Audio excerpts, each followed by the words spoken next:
This is Alan Bush with the Daily Financial Forecast for Thursday, August 1st.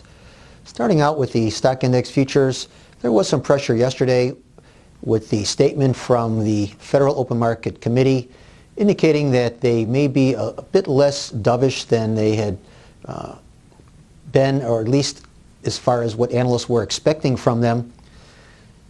However, there is recovery today. Still seems like the Fed is on track to lower interest rates again this year. I think traders are taking a second look at that.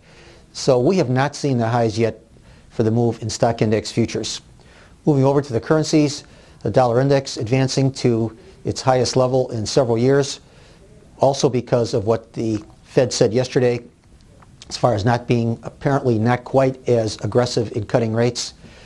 Also, we have the pound lower with the Bank of England holding its policy meeting today and downgrading the outlook for the UK economy. Interest rate markets under some pressure yesterday at the short end of the curve, but very strong gains at the long end.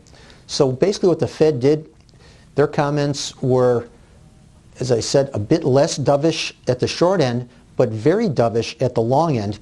And basically, the Fed is going to end its roll-off of its $3.8 trillion asset portfolio 2 months earlier than expected. That takes some supply off the market, and that is why the bonds rallied substantially, about a point yesterday, 3/4 of a point today. So supply at the long end coming off, supportive to the bonds. So from here, I would look for further gains in the interest rate futures market, especially the 30-year bonds.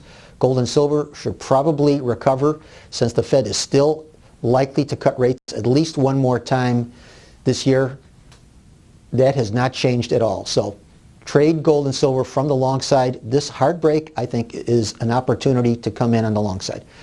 So good trading, everyone. Once again, remember, these are my opinions alone and are not the opinions of ADMIS or Archer Daniels Midland.